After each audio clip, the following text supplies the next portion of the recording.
पहा नवीन एपिसोड्स एकदम add free.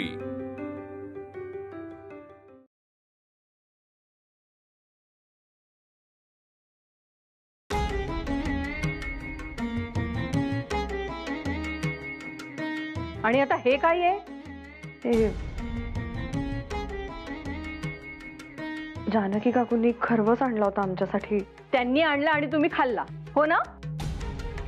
अगं भामे, खरवस वगैरे असं बायकांनी खाऊ नये ग। स्त्रियांच्या प्रकृतीसाठी उष्ण असतो तो। अगं आता माझ्या तोंडाकडे काय बघत बसलाय? प्रवचन का देतेय मी?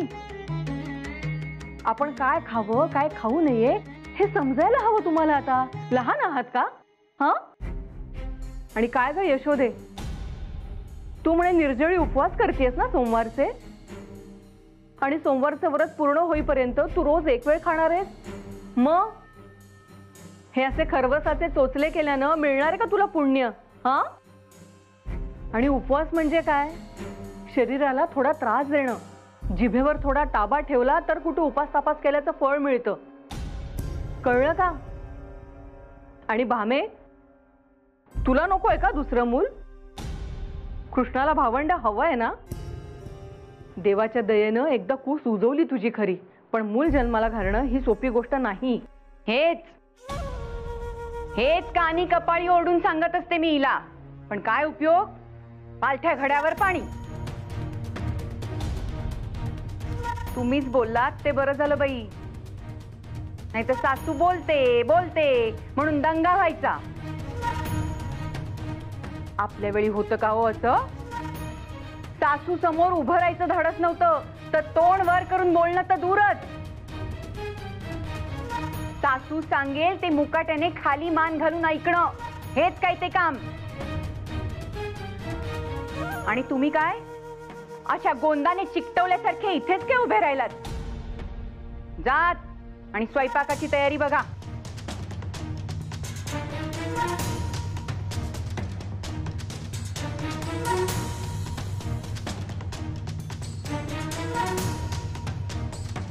हे काय हो? खरवस त्या खानावळवाल्या जानकी काकू आहेत ना, त्यांनी आणलाय। जळलं मेलं लक्षण। तिला एक डोकं नाही कसं वागावं, आणि ह्यांना अक्कल नाही। तुम्हाला सांगते, त्या खानावळवालीचीच दृष्ट लागलीये माझ्या मुलाच्या संसाराला। बघावं तेव्हा पदराखाली लपवून खायचे प्यायचे डबे घेऊन येते। परवा काय तो म्हणे लाडू आणले, आज हा खरवस। ती आणते आणि आमची सून खाते। अहो अगं बाई, अहो पाहिलंत वकील साहेब, त्यांचे धाडसच कसे झाले माझ्या विरुद्ध उघडपणे असे काही छापण्याचे। असलांची नांगी वेळेवरच ठेचायला हवी, आणि मी ती ठेचणारच। या प्रकरणाचा सोक्षमोक्ष लागल्याखेरीज हा पर्वे आता शांत बसणार नाही। आता मी स्वतः पुण्याला जातो आणि त्या केसरीकारांचा समाचार घेतो। त्याला असं सहजासहजी सोडणार नाहीये मी। पण त्याआधी मुंबईला जाऊन गव्हर्नर साहेबांना भेटून केसरीकारांवर खटला भरण्याची लेखी परवानगीच घेऊन येतो। बघतोच आता कोण सोडवतोय त्यांना माझ्या तावडीतून।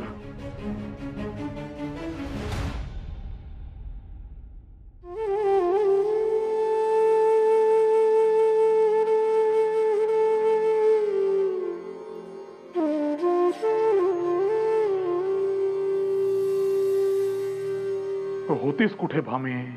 कधीची वाट पाहतोय तुझी। झालं की काय वाचन आज इतक्यात? हे काय आणल्या ते परत? झालं का? पैसे द्यावे लागलेच नाहीत की काय? नाही, थांब।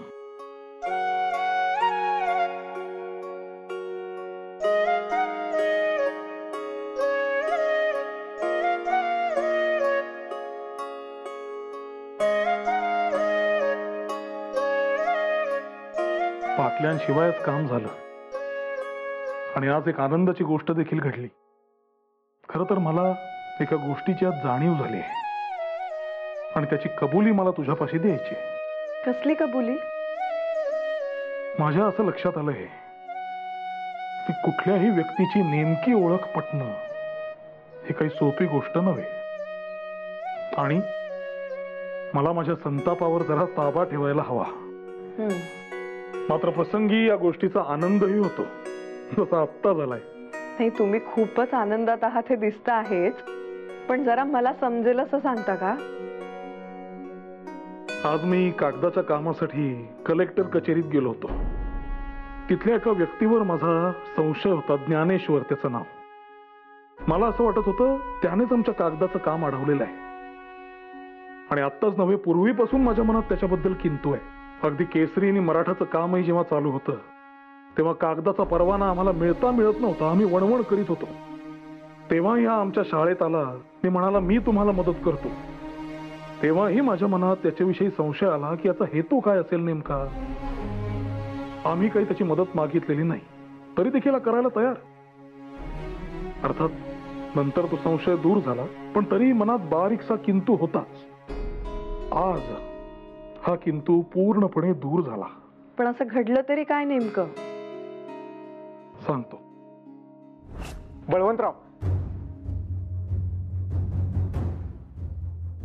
हे परत घ्या. धर्मपत्नीच्या हातातून या काढून आणल्या असतील तर ह्या घेण्या इतके निलाजरी आम्ही नक्कीच नाही. कायद्यानुसार आम्हाला वागावं लागतं हे खरंय, पण आपल्या संस्कृतीची देखील जाण आम्हाला आहे. मान्य आहे, तुम्ही जी हिंमत दाखवत आहात ती कदाचित आम्हाला नाही दाखवता येणार. पण म्हणून आमचं मन मेलंय असं नाही. ही फी आज मी भरतो. तुम्हाला शक्य होईल तेव्हा ती मला आणून द्या. आत्ताच म्हणालात ना, कायद्याने चालणारी माणसं आहात. मग ही अशी एकाएकी कायद्याला मुरड का घालताय? ते काही नाही, तुम्हाला या पाटल्या ठेवाव्याच लागतील. ज्ञानेश्वर बुवा, ज्या मनगटातून या पाटल्या काढून आणल्या आहेत त्यांना देखील देशप्रेमापुढे या सोन्याच्या लकाकीचं कौतुक नाही बरं. गहाण ठेवल्यात असं समजा आणि कागदाच्या परवानगीचं काम पुढे सरकवा. तुम्हाला परवानगी नक्की देईन, तुमचं काम अडणार नाही. पण त्यासाठी ह्या पाटल्या इथे ठेवण्याचा हट्ट मात्र तुम्हाला सोडावा लागेल. पण तुम्ही कशाच भुर्दंड सोसताय? छे, मला काही हे पटलेले नाही.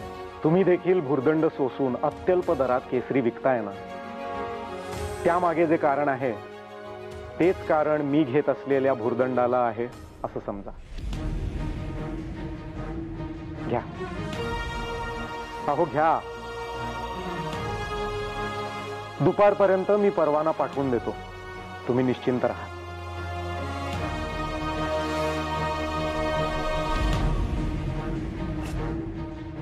भामे, आज माझ्या लक्षात आलं, आम्हाला भारत मातेची सेवा करता यावी म्हणून खरोखरच सद्भावनेने हा ज्ञानेश्वर आम्हाला कायम मदत करत आलाय. त्याचे ऋण न फिटणारे आहेत. का आमच्या मनात त्याच्याबद्दल शंका होती हे कुणास ठाऊक. मात्र आता सगळ्या शंकांचं निरसन झालंय. चला, त्यांच्याबद्दलचे तुमच्या मनातले सगळे किंतु परंतु फिटले ना, हे महत्वाचं. आणि अहो, आपण काही कधी कोणाचं वाईट चिंतलेलं नाही, मग आपलं वाईट कशाला होईल? ही ज्ञानेश्वर भाऊजींसारखी चांगली माणसं म्हणून अशी गरजेच्या वेळेस मदतीला धावून येतात बघा. भामे, असाच जर हिंदुस्थानातला प्रत्येक माणूस आपल्यासोबत संकट समय उभा राहिला तर त्या ब्रिटिशांना आपण सळो की पळो करून सोडू. एकी महत्वाची, या ब्रिटिशांना जर आपल्या देशाबाहेर हाकलून देऊन आपले स्वतःचे राज्य निर्माण करायचे असेल तर प्रत्येक भारतीयाने हातात हात गुंफून निडरपणे त्यांच्या समोर उभे टाकणे आवश्यक आहे. आपल्यातले एकीचं प्रदर्शन सुद्धा या ब्रिटिशांना हादरवून टाकण्यासाठी पुरेसं आहे.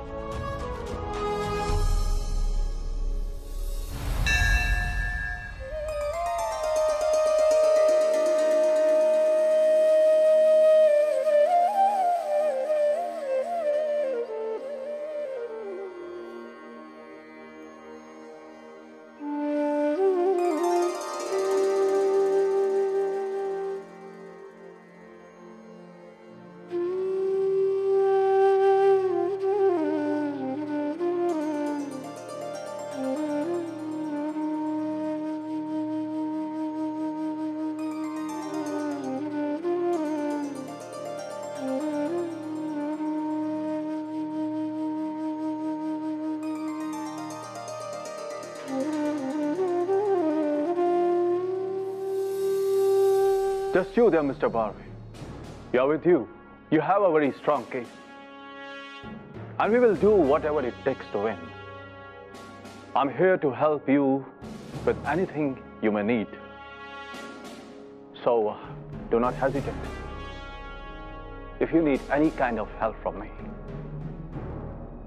आपली मदत तर लागेलच मला. तसा बर्वे एकटाच पुरून उरेल सर्वांना. पण निसटून जायची एकही संधी मला त्यांना द्यायची नाहीये. Tell me one thing, Mr. Barve. Is this Maharaja really insane? See, I have received all the orders from Bombay, so don't worry. Anyway, these natives don't know how to rule. Illiterate people.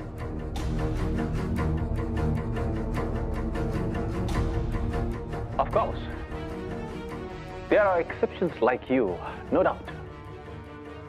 But overall, this country is full of idiots. निघतो मी. काही मदत लागली तर कळवतो.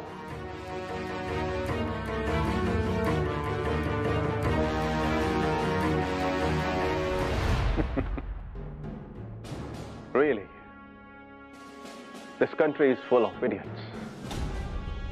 आज अग्रलेख लिहिता लिहिता उशीरच झाला आणि तुझं जेवण झालं नसेलच. माझ्यामुळे तुला उपाशी राहायची शिक्षा. एक काम कर, पान घे तुला. माझं अहो काही काय. अगं आता माझं जेवण झाल्यावर मग जेवणार तू, म्हणजे किती उशीर होणार. आणि माझ्यामुळे तुला शिक्षा कशाला. ते काही नाही, तूही वाढून घे. चल.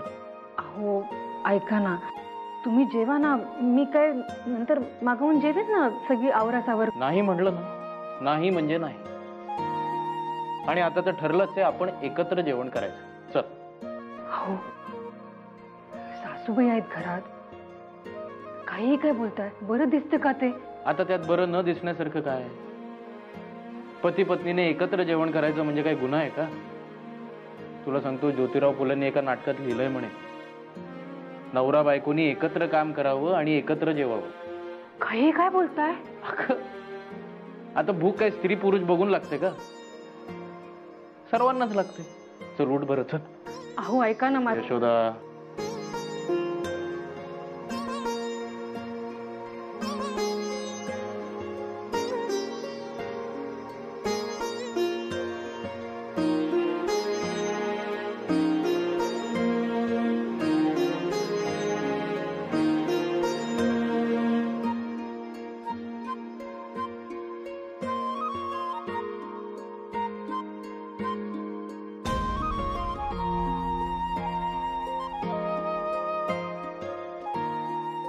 हे काय इतकंच. भाजी घे. नाही नकोय मला. अगं बाकीचं काहीच घेतलं नाहीस तू. नाही हो, मला भूक नाहीये. भूक नसायला काय झालं. तब्येत बरी नाहीये का. बरी आहे, तब्येत बरी आहे माझी. तुम्ही घ्या ना. मी वाढून घेतलं ना दूध भात. ही माझी भाजी तू घे. अहो कश. घे. हे काय चाललंय. आज स्वयंपाक कमी झाला वाटतं. कमी कशानं. 4 पाहुणे जेवतील इतका आहे. हो का. नाही पण मला भाजी नको होती म्हणून मी तिच्या पानात वाढले. तसंही माझं झालंच आहे.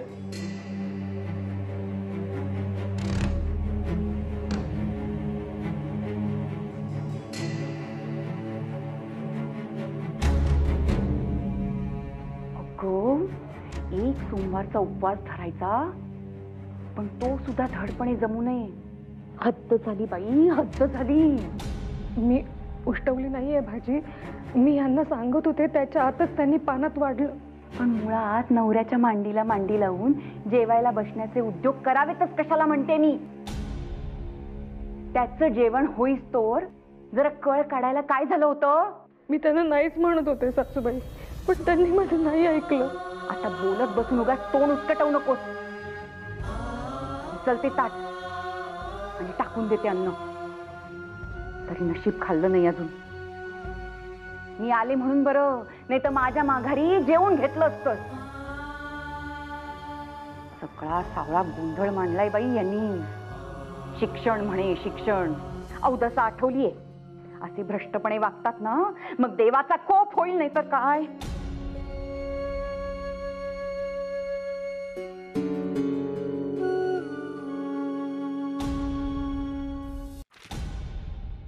काय म्हणालो होतो मी? हा बर्वे गप्प बसायचा नाही. मला वाटलंच होतं अग्रलेख छापून आल्यापासून त्याच्या हालचाली सुरू झाल्या असणार आहेत. काय करायचं या नोटीसचं पुढे?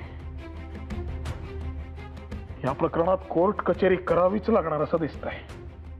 हे बघा, बर्वे हे प्रकरण ताणतोय याचा अर्थ त्याच्या डोक्यात काहीतरी योजना नक्की असणार. अहो, असून असून काय योजना असणार आहेत? खटलाच भरतील ना आपल्या विरुद्ध. भरू दे, आपल्यालाही आपली बाजू मांडता येईल आणि आपली बाजू सत्याची आणि न्यायाची आहे, त्यामुळे आपल्याला घाबरायचं कारण नाही. अजून तरी काही खटला उभा राहिलेला नाही. आता फक्त माफी मागा अशी नोटीस आहे. माफी कशाबद्दल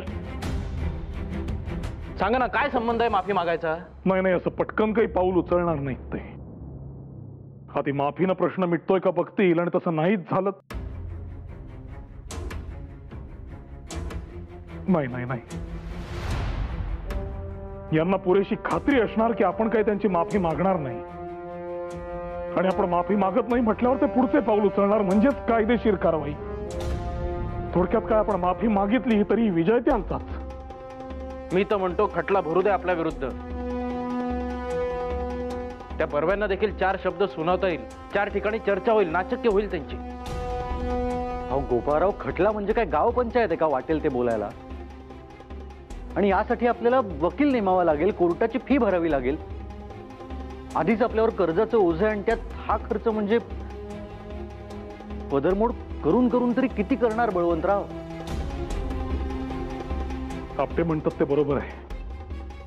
कायदेशीर पद्धतीने लढायचं तर त्या क्षेत्रातला कोणीतरी माहितगार आपल्या सोबत असायला हवा.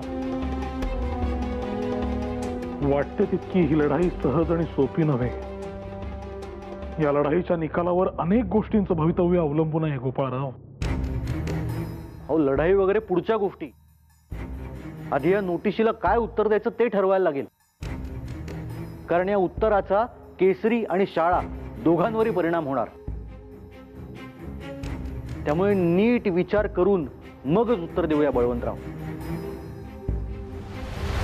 हे बघा, जो काही निर्णय घेऊ तो आत्मघातकी नसावा इतकंच माझं म्हणणं आहे. कारण हे काही फक्त तुम्हा दोघांचं, शाळेचं किंवा वृत्तपत्रांचं नुकसान नसेल, तर ते पर्यायाने विद्यार्थ्यांचं आणि जनतेचंही नुकसान असेल. उत्तर काय द्यायचं आपटे?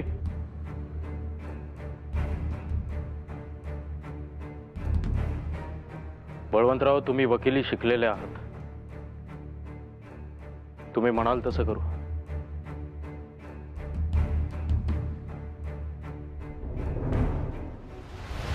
अगं, तुम्हा दोघींच्या कानावर अजून काहीच आलं नाही म्हणजे कमालच झाली म्हणायची. नाही हो, हे सुद्धा काही बोलले नाहीत. काय झालं?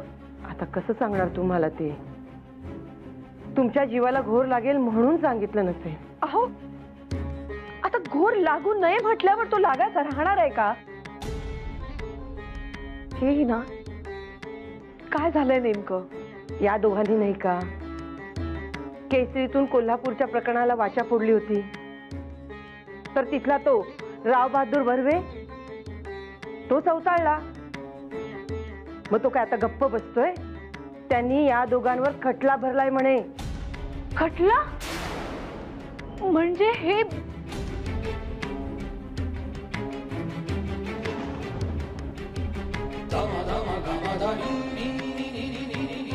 अगं, तो बर्वे म्हणे या दोघांना खडी फोडायला पाठवण्याच्या बेतात आहे. ओंकारेश्वरा, आता तूच काय ते बघ रे बाबा.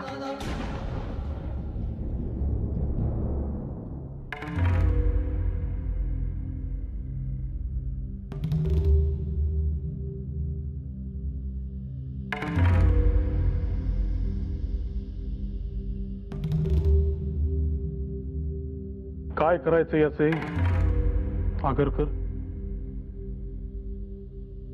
माझी मती आता काम करेन अशी झाली. तुम्हीच काय ते सांगा.